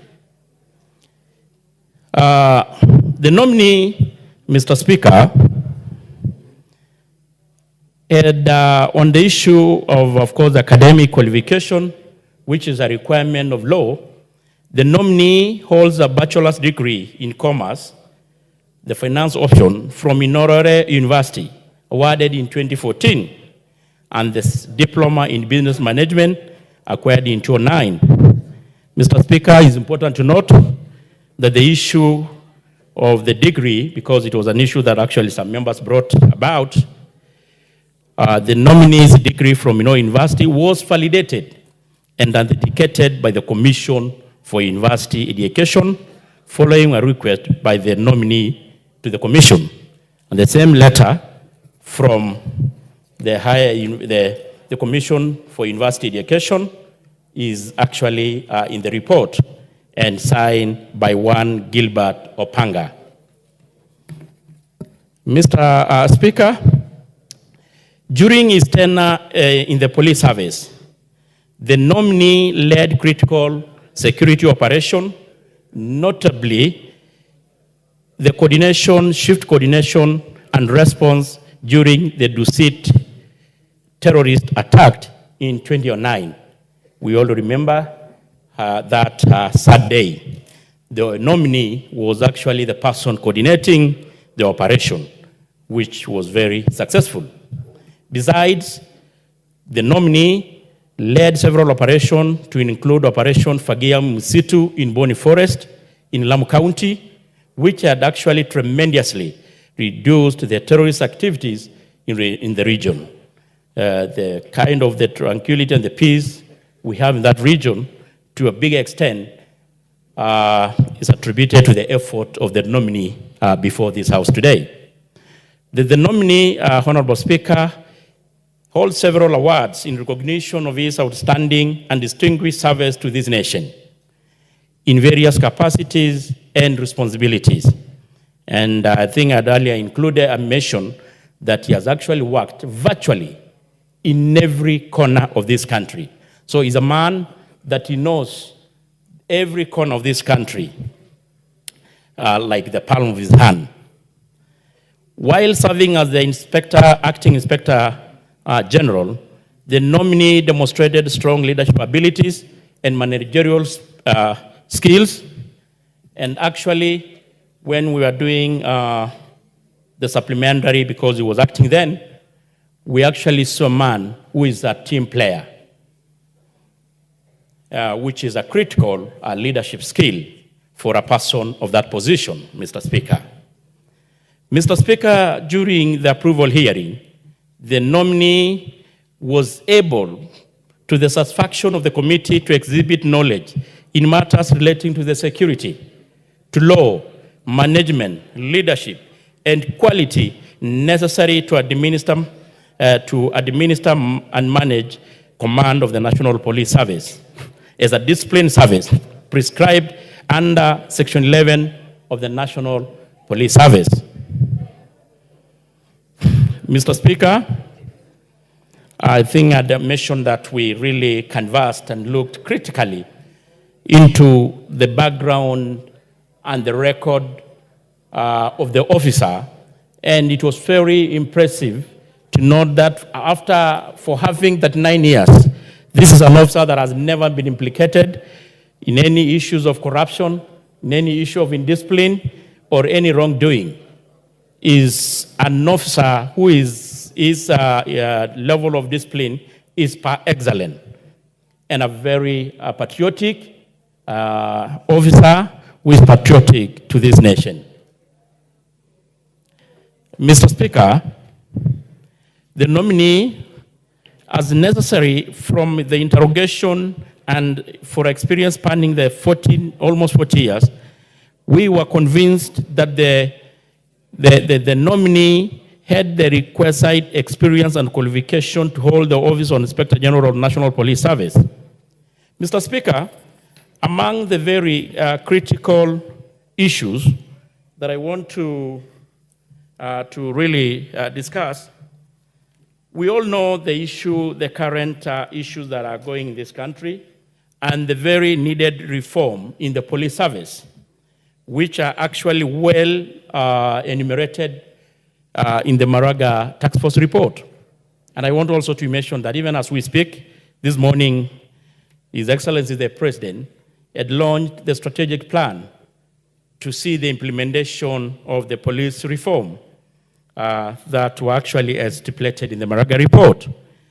And the committee was able to interrogate the nominee to see the stability for the said position. And we were convinced, Honorable Speaker, that this man is the best fitted man to implement and oversee the police reform.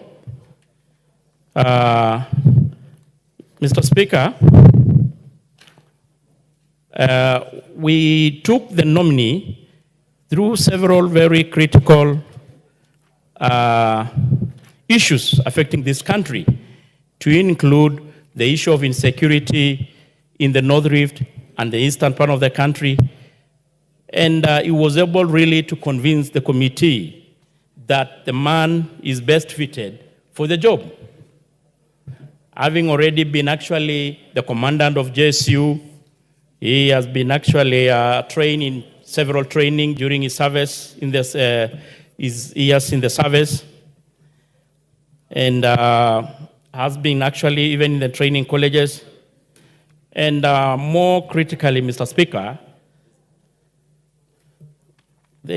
Honorable Speaker, we all know that one of the critical issues in the police service is the issue of the public trust and the corruption. The committee was convinced beyond any reasonable doubt that one Mr. Douglas Kancha will able to handle the issue of corruption in the police service. We were so much impressed, and actually to the disbelief of many, that the worth of Mr. Kancha was 46 million, which was actually, it was hard for members to believe, knowing that how the corruption is rampant in our police service, and he has been serving in high ranks. That demonstrates the ability that this nominee will be able to handle the ghost of corruption in the police service and bring dignity to our service. Mr.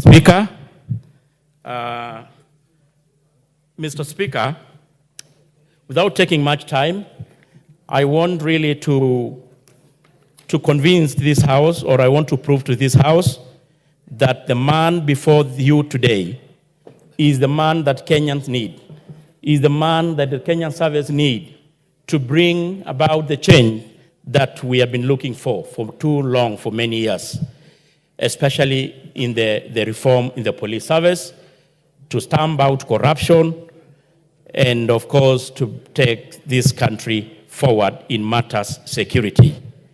Mr. Speaker, based on the observation made, I want to recommend that this House approve the nomination of Mr. Douglas Kiroche, CBC, OGW, for appointment as Inspector General of the Police Service. Honorable Speaker, I beg to move, and I now request my very able Vice Chair, Honorable Retired Colonel Dido Raso, to second this motion. Thank you, Mr. Speaker. Honorable Raso, but order for record purposes, you did pronounce yourself on Article 247. It is Article 245 2A of the Constitution. Proceed, Honorable Raso. Thank you very much, Honorable Speaker.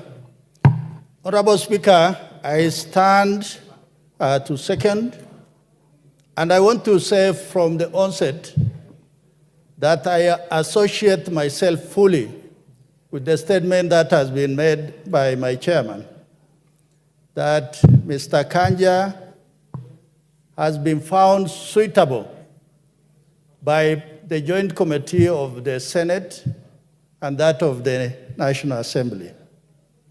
Honorable Speaker, Mr. Kanja started as a police constable and rose through the ranks.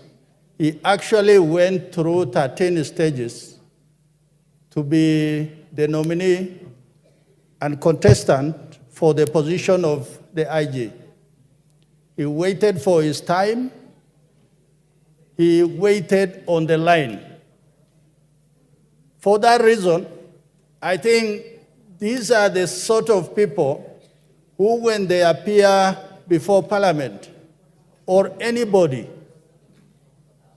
bodies that are going to determine whether individuals are suitable, it indicates that they have qualified to be where they are, irrespective of tribe, irrespective of the regions they come from. They are on a professional line that we can all say that, yes, he waited for his time and he has done due diligence for the work that he has been given. Honorable Speaker, Mr. Kanja is not new to this House. He is the immediate former Deputy Inspector General of the National Police Service, where he was at vigilance. And he has been able to communicate, to talk to members of Parliament, who, when you have issues concerning your constituents, he has been very diligent to attend to those without discrimination or without feigning that members of Parliament are actually disturbing him. So among these many things are the reasons why we as a committee, we have said Mr. Kanja is suitable, and we ask the House to join us in approving his nomination. Honorable Speaker, there were memorandums which were presented about this particular nominee. And of those 23, it is actually mind-boggling to find for the first time a policeman at that level. Majority of the memorandum were positive. They were in his favor. And of note was, I think, a memorandum that talked about his action during the Dusit attack, that infamous terrorist attack that took so many lives, and his heroic actions, and that of the other policemen who were with him. It is what saved so many lives on that fateful day. Honorable Speaker, as the chairman has already said, many questions were raised with this particular nominee, particularly on the issues of corruption in the police force, which is a teething thing. And many of us sitting in this House will actually turn around and say the police is the most corrupt institutions. But one of the questions that this particular nominee was able to explain in very fine detail is that the issue of corruption is not just akin to the police force, but it is a societal problem that we must begin to tie it down from the early age, in primary school, in secondary school, so that the society is fully aware about the bane of corruption in our society. Honorable Speaker, on the invasion of Parliament, this particular nominee was able to say with frankness that indeed that was a breach and there was omission or commission on the part of the police service, and they should have done better on that particular instance. Honorable Speaker, this particular nominee, I think we, as a committee, we have confidence that he will be able to bring the National Police Service, IPOA, the oversight body of the National Police Service, and also the National Police Service Commission. Over the years, these three institutions that look at policy, oversight, and the functioning of the police have not been working together. It has been a concern to the committee, and we have asked him, in case the House approves his nomination, he must be prepared to walk the talk to make sure that those three bodies work hand in glove. Finally, Honorable Speaker, it is the issue of the police. In the recent months, the police has been at the center of debate, both in the national media, among us as politicians and leaders. We must ask ourselves, does Kenya need a police force? What type of a police force do we need? Because the police will generally reflect the character of the nation. We cannot say we have good people and we have a bad police force. It doesn't really add up. The police is a constitutional body. They must act within the Constitution. But equally, the Kenyan citizenry must also begin to identify with the police that we citizens must act within the law. The police are there under the Constitution to safeguard lives and properties. Those are my property and your property. The life of all of us as we sleep in our homes. There are policemen who are on the beat in the night to make this country secure.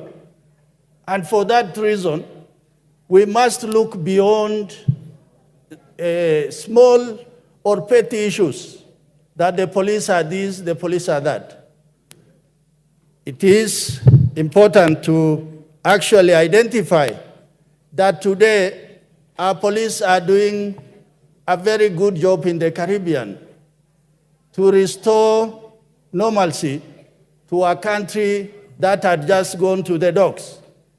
And that is how professional this police force is. Finally, Honorable Speaker, I want to join my chairman to request the House to approve this nominee. Thank you, Honorable Chairman. Order, honorable members. Let me first, before I propose the question, acknowledge the presence of Ndundune Second School in the public gallery this morning. Ndundune Second School is from Kibwezi constituency, Makwiny County. Honorable members, I now propose the question. Order, honorable members.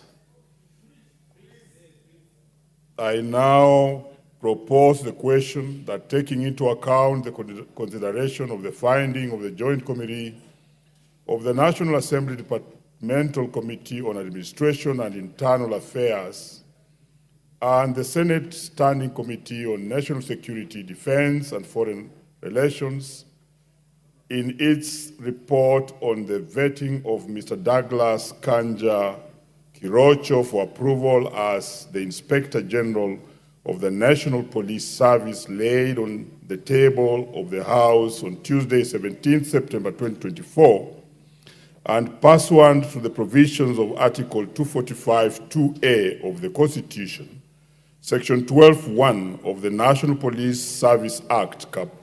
84, and Section 8 of the Public Appointments Parliamentary Approval Act, Cap. 7F, this House approves the appointment of Mr. Douglas Kanja Kirocho as the Inspector General of the National Police Service. The interest in this is overwhelming, and therefore I'll not put the question. The Honorable Tiende Amolo.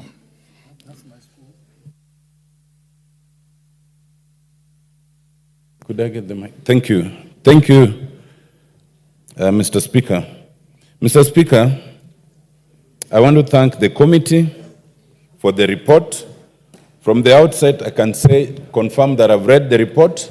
I have read the recommendation for approval of the nominee, and I support that proposal.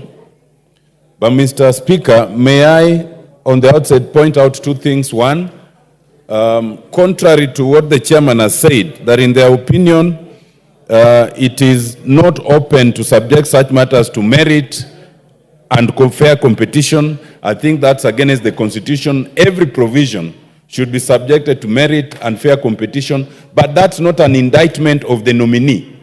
That is an issue of the nominating authority, so it cannot be held against the nominee. Secondly, the Vice Chair, in seconding the motion, used the word police force. We no longer have a police force. We have a police service, and that's where our problems begin. The nominee, as they are coming in, subject to this House's approval, must understand that they'll be running a police service and not a police force.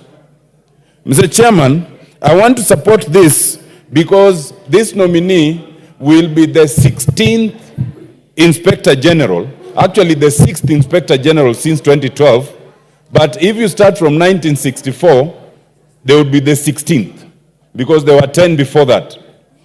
Mr. Chairman, I have looked keenly at the CV of the nominee, and this nominee is being nominated as the Inspector General at a very difficult time, when the police service is under a microscope. It's under microscope for various reasons. First of all, Mr. Speaker, for impunity. It is a time that the acting Inspector General is demonstrating absolute impunity against the court.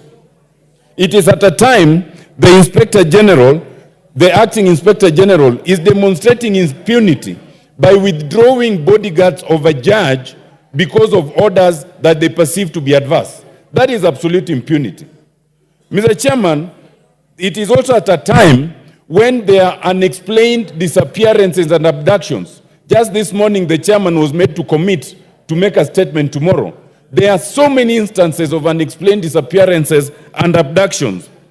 Mr. Chairman, it is also coming at a time when there have been questions of the police handling of lawful... Order, Otenda. I'm now the speaker, not chairman. Proceed. Thank you, Mr. Speaker. Mr. Speaker, you know you are my chairman in other areas, so...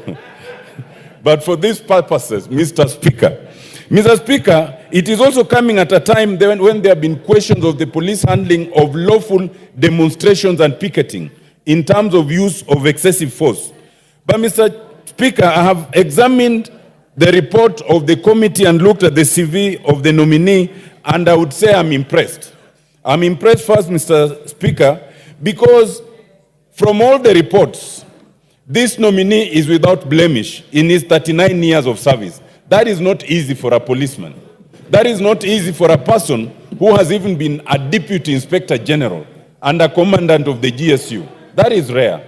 Mr. Speaker, I'm also impressed because this is a person who you'd say has risen from humble beginnings in the service, from the lowest possible level as a constable to come up to this high level. It is not easy. We are used to getting CVs of people who have come at a very high level. Mr. Speaker, I am also impressed because this nominee has shown resilience. If you look at the CV, this nominee is not a genius. But you are not required to be a genius to be the Inspector General. All you are required to do is to have a degree. This is a man who has gone through what we'd call elimu ya ngumbaru. He's a man who has educated himself from the lowest level.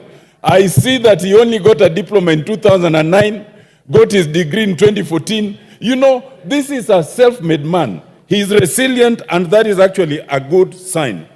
And Mr. Speaker, I have also carefully looked at the report. There has not been any demonstration of impunity. And for me, that is critical. We need an Inspector General that understands that you must operate within the law. You know, Mr. Speaker, some things must be said. As the Inspector General of the police, you must have the humility that Nelson Mandela had when he was president.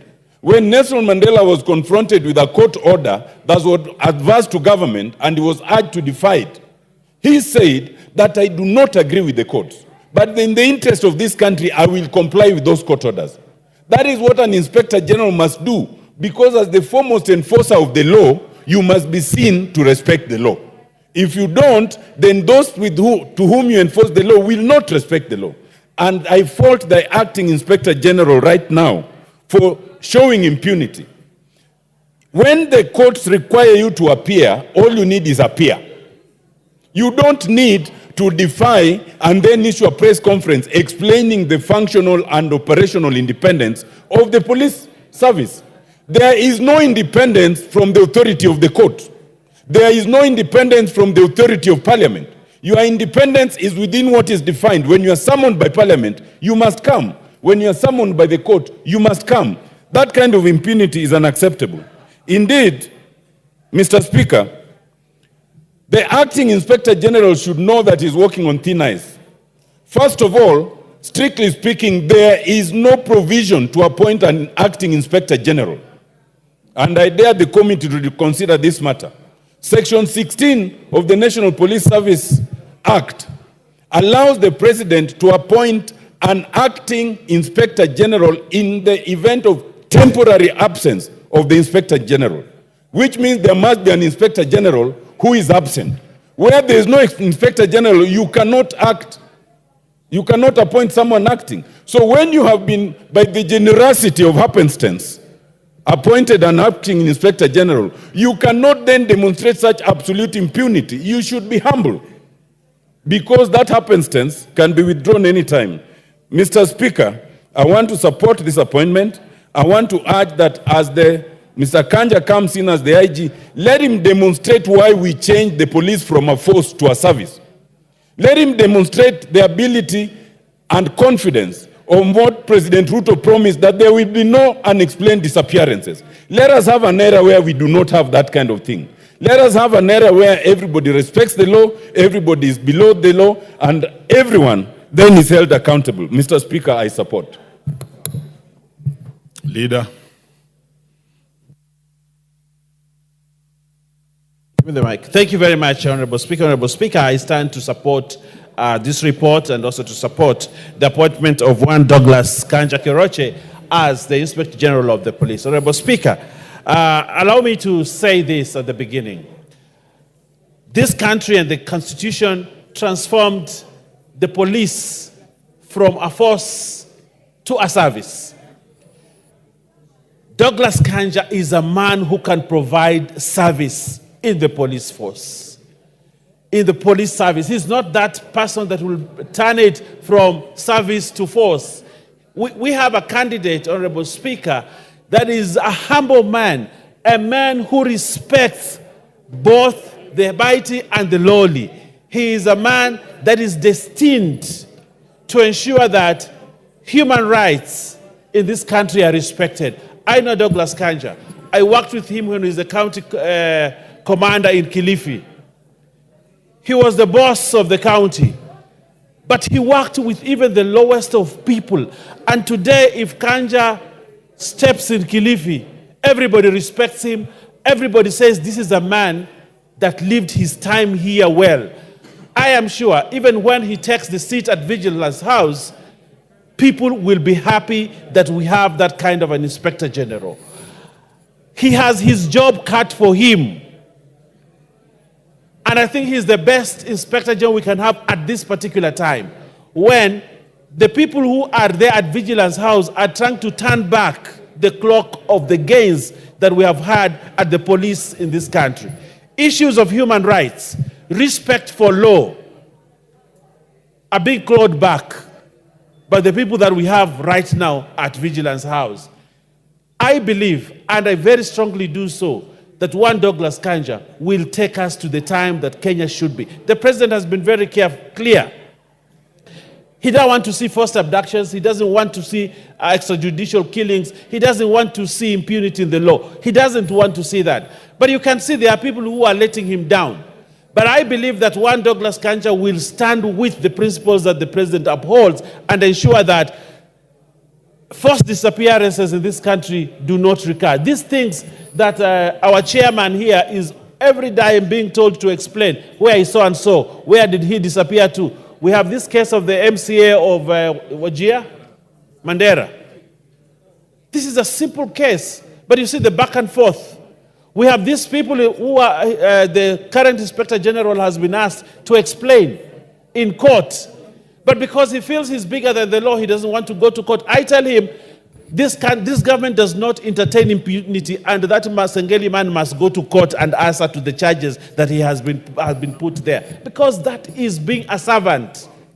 You cannot be above the law. And I think one Douglas Kanja will not purport at any one time to be above the law and to exercise the impunity that we are seeing. So I want to ask members here, even when Kanja served as the DIG, he listened to all of us. Yes. If you wanted something done, the only person you needed to talk to was Douglas Kanja Keroche. You give him a call whatever time, he will pick it, and he will actually act on your request. That is one Douglas Kanja. And I do not think he only did it for members of parliament. He also did it for other people who do not have rank in this country. Even the officers in the police service respect him. We need an officer who can be respected by the officers that he serves with in the police service. And one Douglas Kanja will bring honor, he will bring trust, and he will also bring respect to the police force. He also has one job that he must do: get rid of the corruption at Vigilance House and in the police force and the police service. He has that job cut for him. And I believe very strongly so, Honorable Speaker, that Douglas Kanja will actually do the job. Probably the police service will not be ranked anymore as the highest temple of corruption in this country, because I believe we have a man. And one last thing I want to say, I know Douglas Kanja fears God. He fears God. He's a religious man. He's a man that is schooled properly in Christianity and has been properly grounded. That I know. I have seen him practice it, and I know that we have one person that will transform the police service. I also want to say, I heard what the Honorable Senior Counsel, Lieutenant Amolo, said. I haven't heard him in this parliament say the kind of platitudes he has said about an officer. In fact, I was surprised that one Lieutenant Amolo today can actually say such things. It means we have the right man for this service. I don't think it's broad-based. It is because it has come from his heart and his experience with Douglas Kanja. And I would like to ask, I know Rosa Buyu really wants to speak on this, but I want to tell Rosa Buyu, we have a good man that we have to approve for this job. So I want to urge all members of parliament, let us come here in numbers, let's vote the right man for the job, who will not perpetuate impunity, who will not do things that our Inspector General should not do. And we have one man, Douglas Kanja Keroche, for the job. I support and I request all other members to support. Thank you very much.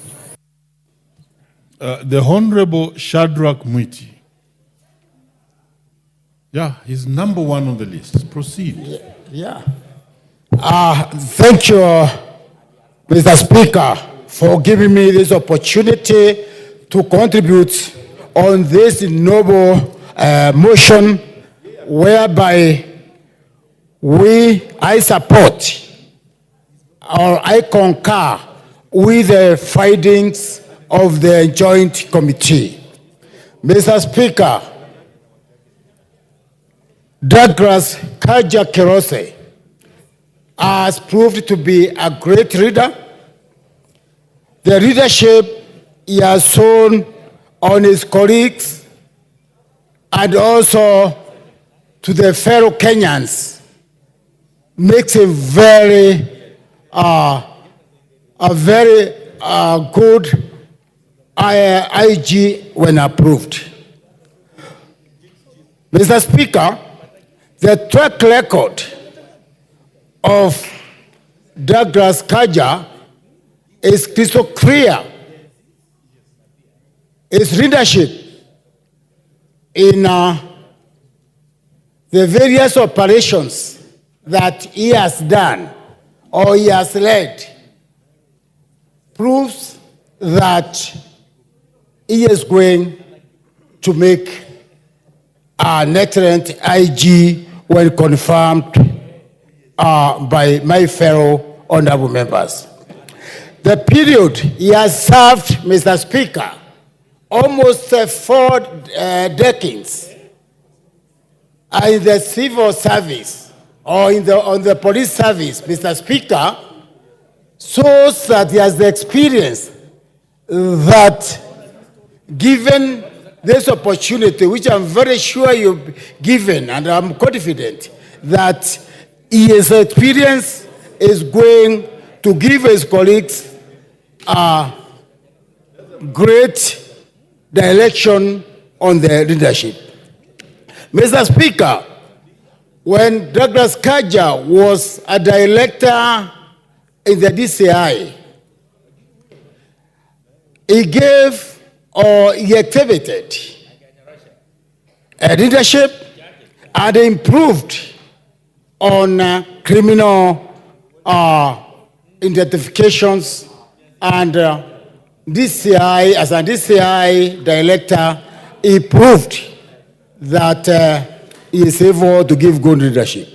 Mr. Speaker, when Douglas Kanja was in Eastern Province, he did a great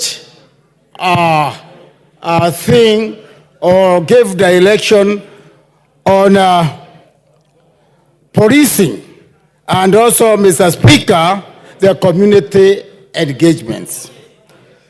Mr. Speaker, Douglas Kanja has shown great effort on ethical and integrity. For the 39 years Mr. Kanja has worked, he has not been implicated in any unethical activity. His integrity is very clear, Mr. Speaker. Mr. Speaker, the findings of the Joint Committee is elaborate, and when Mr. Kanja is confirmed, I'm confident that the infrastructure of various police stations are going to improve.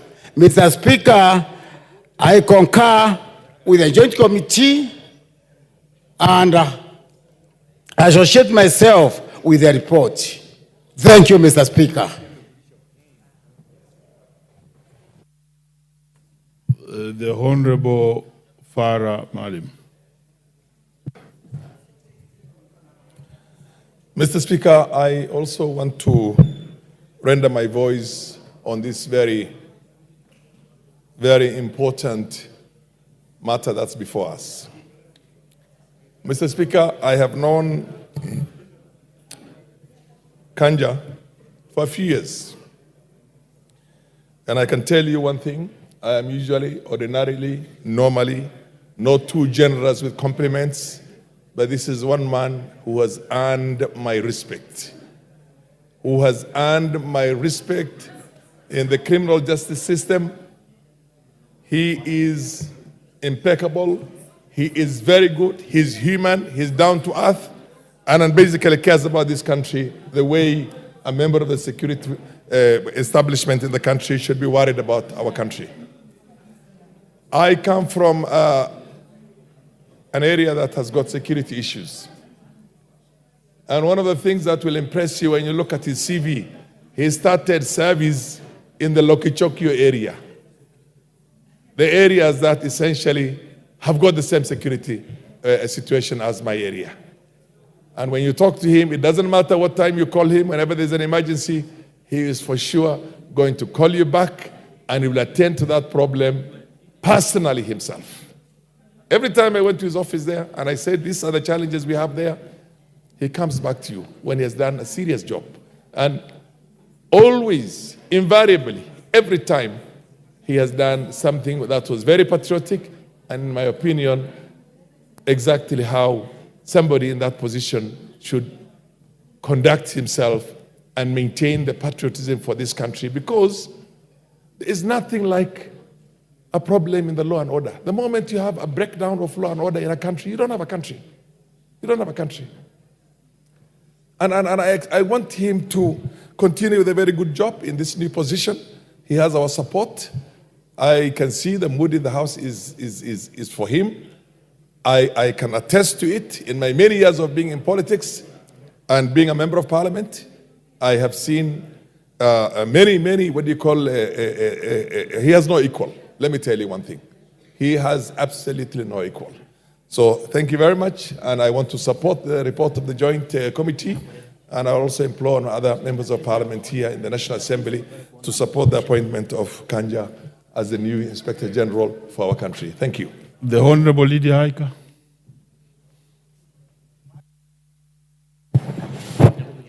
Asante sana Spika, hata mimi kunipatia fursa hii ili niweze kuchangia katika mjadala huu ambao ni wa kumjadili huyu Inspector Generali wa polisi.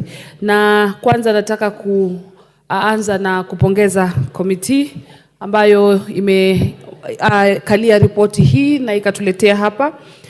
Nimeona ripoti ikiwa mzuri sana, wameweza kumchunguza vyema na wametuletea ripoti ambayo ni nzuri. Speaker, nataka kusema hivi. Huyu bwana Douglas Kanja Kirocho ni mtu ambaye ni mzoefu kwa kazi yake, na tumeona akipanda madaraka kuanzia alianza kazi hii akiwa kwa daraja ndogo, amepanda madaraka mpaka akafikia mahali amefika, na hivyo ndo tunataka kuona watu wakipanda vyeo hivyo na kuungwa mkono wakiwa wamefanya vyema. Kwa ubora wake tulimjua sana wakati alikuwa katika ile operation ya wakati kulikuwa na ile mambo ya bombing pale Disit, na kwa kweli alifanya kazi nzuri na alifanya kazi vyema kabisa. Lingine ni kwamba hatujamsikia katika mambo ya ufisadi akitajwa, kwa sababu tumejua shirika hili la polisi limekuwa likiwa tajika sana, likitajwa na likihusishwa sana na mambo mengi ya ufisadi. Lakini miaka yote hiyo ameweza kuwa katika shirika hilo, basi hajahusishwa. Hilo pia ni jambo jema na ni jambo la kupigiwa upato, na kwa hivyo nataka kuungana na wenzangu kuunga ripoti hii mkono na kumtakia kila laheri atakapopata fursa ya kuwa Inspector Generali katika taifa letu la Kenya. Asante Bwana Spika kwa kunipatia fursa. The Honorable Sarah Korere. Shukrani Mheshimiwa Spika. Naungana na wenzangu kuunga ripoti ya kamati ambayo imewakilishwa mbele zetu. Na Mheshimiwa Spika, ni kwamba nikiwa moja ya kamati ya usalama tuliweza kupiga darubini huyu Inspector Generali ama aliyekuwa naibu Inspector Generali, na ukweli ni kwamba Spika, umahiri na ukakamavu alionayo bwana huyu katika kutekeleza majukumu yake ni ya hali ya juu sana. Na Mheshimiwa Spika, ukitazama kwamba alianza kazi yake ama alianza wito, manake mimi naona kama kuwa askari wa polisi pia ni wito, katika umri mchanga, na ukitazama pale alipofanya kazi Kenya hii ni mahali kama vile Lokishogio, Kapedo na kwingineko. Na Mheshimiwa Spika,